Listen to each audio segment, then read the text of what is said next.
Good morning, ladies and gentlemen, and welcome to the Portland School District Podcast. This is going to be our episode number 21, and I'm your host, Dave Kuzminski, and with us in the studio, on our Town Tech Educational Podcast studio, is our Superintendent of Schools, Dr. Charles Britton. Good morning, Charles. How are you? Dave, thanks for having me again. It's nice No to be worries, here. no worries. Episode, what are we, 21? We are 21. Yeah, that's pretty good. We are 21, and which is good. So tell us what's happening in the school district. I know today it's kind of quiet in the hallways. Today we have Professional Development Day. Today, exciting day. Yeah, we have our full day of professional development. Our principals and team leaders and director of curriculum Eric Martin is out there helping us develop learning targets and moving us towards a mastery-based program of assessment. Okay. We should have Mr. Martin join us maybe for our next podcast. Sure. And talk a little bit about some of the real exciting things in the world of teaching and learning that are happening. Sure, absolutely. That'd be fun. I think our listeners should enjoy that. I do too. And anyone listening to this, get your tickets. Tickets. We have tickets for it's the Little Mermaid. Little Mermaid. Oh my goodness. So one of the most heartbreaking things that happened in March of 2019? No, 2020. 2020 was the Little Mermaid was canceled. Literally ready to go. Yeah. Remember that? Yeah, I do. Literally the opening weekend was less than 2 weeks away when the world stopped. Yep, March 20th. Yep. It was just like bada bing and closed. Yep, and obviously last year we didn't do it. Yep. Because of all the COVID precautions and singing and masks and all the things in that. Again, heartbreaking, but we are back. Yes. The show must go on. So Friday, Saturday matinee, March 18th. Next weekend. Yep. I got my tickets for the opening night. Yes. Please come on out. Tickets are available online. You can choose your seats, just like going to the Xfinity Center, right? There you go. Exactly. So very exciting. Well, the good thing that, being postponed and so forth, the crew didn't, the tech crew didn't have to go hustling getting the stage set built. They were already built and for the 2 year ago performance, so they just kind of rolled those out of the scenery shop and can concentrate on the performance. And it's going to sound amazing. We upgraded the sound system in there. Yes, all new wirelesses I installed in there. Wireless. Yes. It's going to be a professional quality. If you love Disney, this is it. There you go. Let's go. There you go. Well, Disney just, I guess they just celebrated the 30-year anniversary in Hong Kong Paris. That's right. In Paris. So they just had their 30th anniversary big celebration in Paris. For Disney. So anyway, and also, people are looking for an exciting thing. Next Monday, the boys basketball team here is in the now quarterfinals of the state champion. Yes, I mean, what a great year we're having. I got to tell you, despite all of the ongoing complications and some of the challenges, our kids are doing outstanding. Our students, our athletes, I'm feeling really good. That's good. It's well, nice. we had a lot of headwinds this year to overcome. But you know what? We have been resilient and are enjoying some pretty remarkable success in the classroom and stages and good athletic courts. Normal. Yeah, which is good. So we had Russ Melmet on Ryan's podcast Wednesday, and it was nice that he came on and. All of his portion wasn't consumed by COVID, so he got to talk about a lot of other things that the health district is doing, and so which was good, So in the meantime, the percentage rate, the infection rate is down; it's below 2% now. Mm-hmm.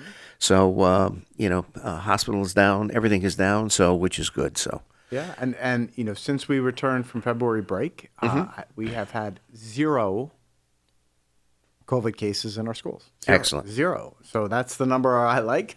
That's 0 is good. We can stay there and. So let's just touch base on it a little bit. Just go over the what the mask protocol is going forward and go from there. Yeah. So there is no more federal, state, or local requirement, regulation, legislation, expectation that people wear masks. It is a recommendation, not a requirement. And at this point, having visited, of course, many classrooms and seeing our schools, I would say a majority of our students and teachers are not wearing masks. But what's interesting is what I see is people being really smart. I would say everybody has a mask with them. Sure. Right. And is, taking a moment to evaluate their environment. Yeah. Right. If it's a crowded bus or a crowded hallway, I see a lot of them go on. Yeah. Right? But, when we're in classrooms and we're able to spread out, or, times when we're not as congested, I think people are feeling comfortable taking them off. Right. And I see that as the way it's going to be. And that's what I do. Yeah. I mean, I have literally right here in my pocket, I've got the mask. Right. Yep. And, here I am, what are we, 10 feet apart? Yep. And I'm feeling good. You look healthy to me. Coughing and sneezing. I'm comfortable with it off. But Sure. if we were right on top of each other and you looked a little peaked, I'd put it on. Yeah. And to me, that's probably something we should have been doing for a long time. Yeah. Right? Like, No. that's just smart. Taking care of yourself, just like we wash our hands. I think we've learned that masks are an additional layer of mitigation that we can use, right? Yep. And now that we've taken away all of the mandate components of it that irritated a lot of people, understandably or not, right? That now we can see it for what it is, which is a part of personal responsibility, part of how we feel comfortable and keep ourselves healthy as we continue to manage not only COVID, but flu or, norovirus or any bugs and germs that may be out there. And hopefully that's the way it stays. But of course, we are going to be watching all matters of potential illness or threats to people's health and making stronger recommendations to people if numbers go up, right? And not just COVID, if it's flu. Well, and even so this year, I mean, flu hasn't really dominated the airwaves as much as in past years. That's right, because people had masks. Yes, yeah. I mean, I think that we have to recognize that the value of masks, I think, has proven itself. Sure. In that you're not seeing a lot of flu. No. I've kind of enjoyed not getting my annual cold. For the past 2 years, exactly. Right? That they work. I think that we always understandable what people got caught up with is the mandate part of it. Sure. Right? But because of that, we now sort of have a better sense of, just like we wash our hands, and I'm seeing Germ-X and hand sanitizer here. There was never hand sanitizer on desks in the 80s when I was in high school. Right? No. But it's another tool. It's another tool that I think has proven itself that we should be aware of and can use as needed. Sure, personal protection, PPP. That's it. And so forth. So, all right, excellent. So, tell us what's happening. I know the basketball team's going to be in the quarterfinals. They are. So we're wrapping up winter sports season. All the teams had great success. Heading into all of those.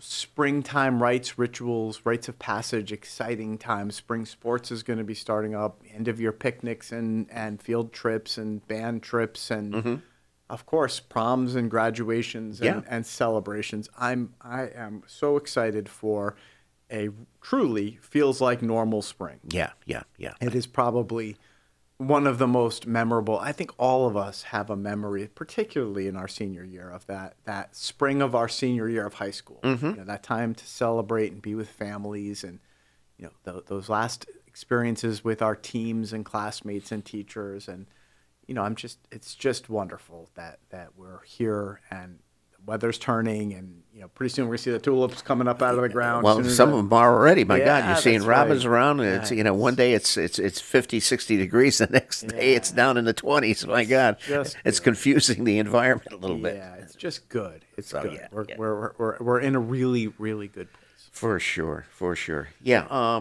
Yeah. The other thing, as far as that goes, is I know on Ryan's podcast this week, we are definitely in budget season, Budget and season, I yeah. know you guys have been working, collaborating together and getting the budget out. Next week we got some budget workshops coming up on Tuesday and Wednesday and so forth. So I don't know if you want to touch upon that just a little bit. I know you've got a lot of things happening with the facilities committee and all of that kind of stuff. So. Yeah, so in terms of the budget, both this year and in looking at next year, we've now got our budget to a 2.75% increase, which is pretty consistent with the increases from years past. I think it's a very fair, reasonable budget. It helps us maintain our programs, maintain reasonable class sizes. We're going to add a couple of courses it's going to give us what we need to move forward. Now, of course, the X factor in the budget, which definitely has my attention, and I know has the attention of the budget manager, is the effects of inflation and gas prices, Sure. and how this maniac in Russia Yeah. is doing what he's doing, and how that's created a level of uncertainty Yes. that is affecting all of us, Yeah. right? In both emotionally and practically, Yes. right? It needs to stop, and I have no control over that maniac, but what he's doing is unconscionable on so many levels. Yes. Not the least of which is that I don't know how much higher gas and oil and that affects everything. Sure it That does. affects the supply chain for everything. Yeah. So we did add additional $15,000 in next year's budget for gas and oil and natural gas prices. But I'm worried about that. Sure. And certainly we'll be communicating with our Board of Ed and our town officials as we investigate and work to mitigate the financial effects of that. Yep. And then, of course, the more significant issues that a potential spread of hostilities Yes. portends for us is terrifying on many levels. Yes. Right? Yes. It's just awful that we've finally come out of a pandemic and are now dealing with this. Yeah, I know. Reality. So just it's a fair budget. It's a reasonable increase. Mm-hmm. It doesn't account for the uncertainties that we're heading into. But I would just say if anybody has any questions about what's in the budget, it's online. Sure. You can take a look at it. Join us next Tuesday for the town meeting. That's going to be here in the media center. Here in the Media Center at 7. Tune into the budget workshops, or, hey, pick up the phone, give me a call, send me an email if you have any questions about how we're spending the money. I would love to share how we're stewarding taxpayer dollars. Yes. I think we're doing good work and fair work Yeah. to make sure our students have an outstanding program of athletics, academics, and extracurriculars and arts, and we're doing it in a way that is reasonable for the taxpayers. Yeah. And of course, I hope people vote.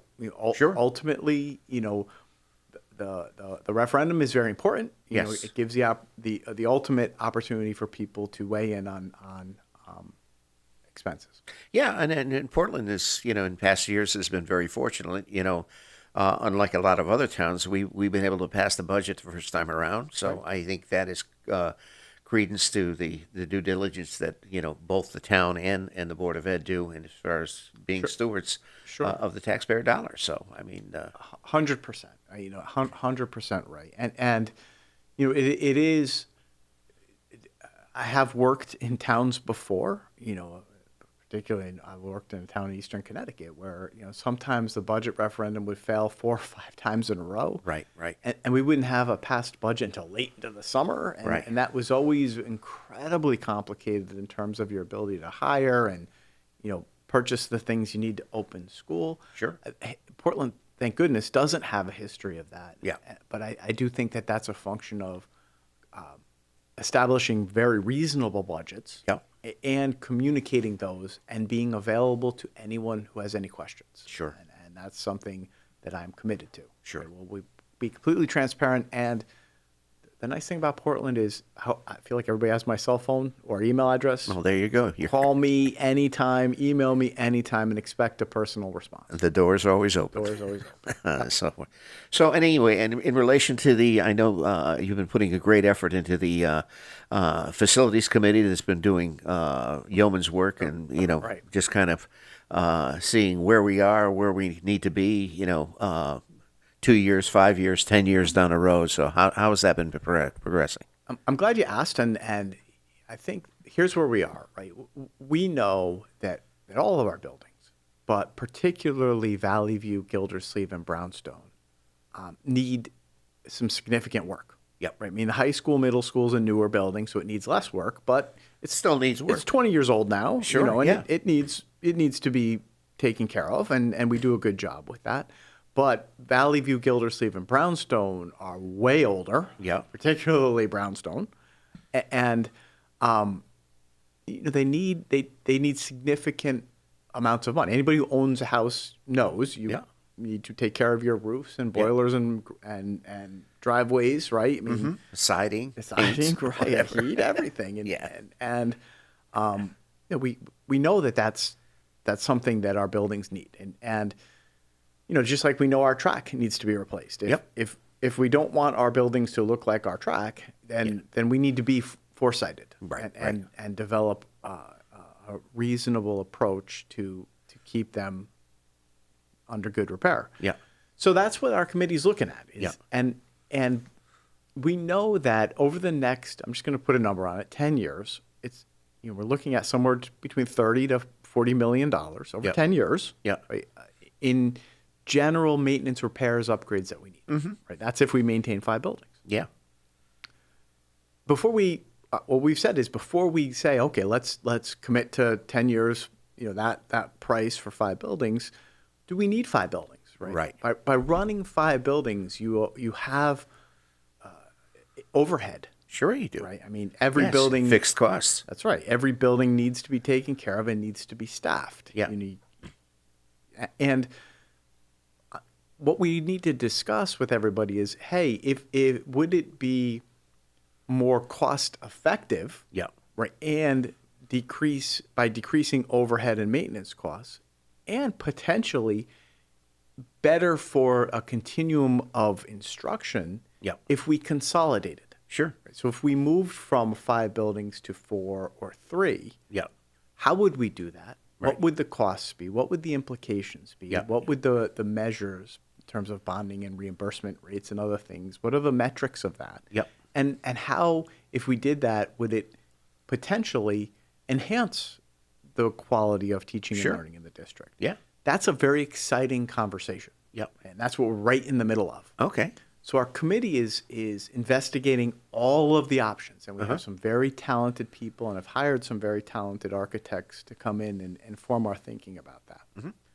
I suspect that by the end of April, I'm going to be on the show, Yep. and I'm going to be on the road. Yep. I'm going to be running focus groups and Right. and sharing some ideas with parents and students and PTAs and taxpayers Sure. about what the future looks like. Yes. So I would say that as my leadership team and I have been managing difficult present circumstances, Yeah. we also have invested a lot of bandwidth in looking out Sure. 3 years, 5 years, 10 years. Yes. And I'm almost ready, Right. and I will be by almost, I mean, within 6 weeks, ready to lay out for the community what the options may be Sure. for the future. Yeah. Yeah. And then, of course, it's what's people's input? What do people think of those ideas? Right. And all of that is going to ultimately be shared with our Board of Education and Board of Selectmen.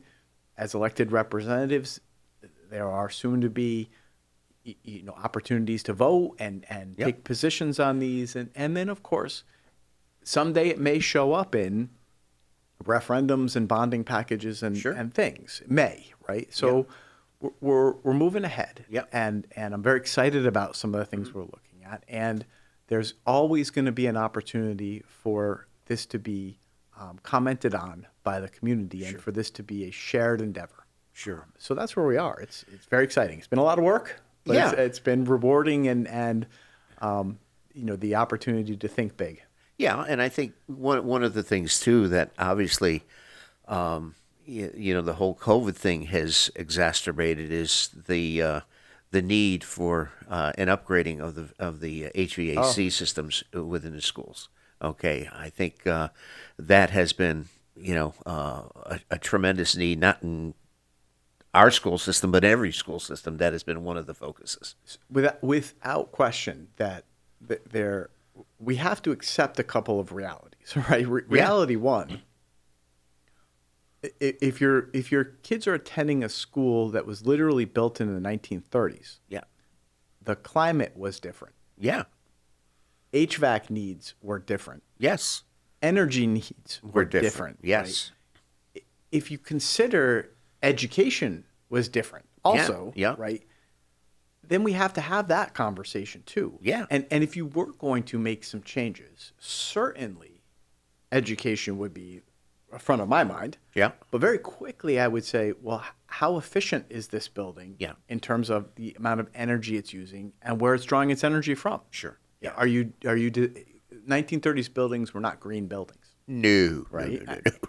And the reality is, if it gets above 90 degrees in this district, we close schools. Yeah. Because there is no HVAC system. Yes. And whether you believe it's a function of global warming or not, I think we all recognize that it gets very hot in June and September. Yes. And that means also, do we want to have summer programs? Well, exactly. Right. So you look at June, September, and July and August, which historically have been times when schools are closed. Yeah, yeah. And I'm looking ahead to a future reality where we do some things in our buildings in the summer. Yeah. And a reality where it would be nice to have air circulating with heated and air conditioned. Right. Well, our current buildings don't do that. Right. So there's lots of things to explore, and that's the vision, right? That's why we have to look ahead. Yeah. Well, and again, this is, like you say, the climate has changed, the atmosphere has changed, and certainly, when you're dealing in 90-degree weather in school classrooms and so forth, it's not very good for a conducive learning environment. Not at all. Well, it's not a learning environment. Exactly. Because now in Portland, if you're on the second floor of Brownstone and it's above 90 degrees out right now, it is Heat impossible. rises. You can't be there. Yes.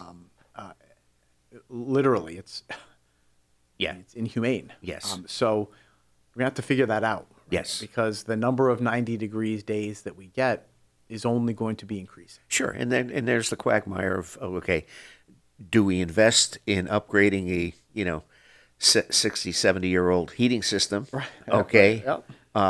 Or it's like putting lipstick on a pig. Right. Yeah. For whatever. Of course. That type of thing. So, all right.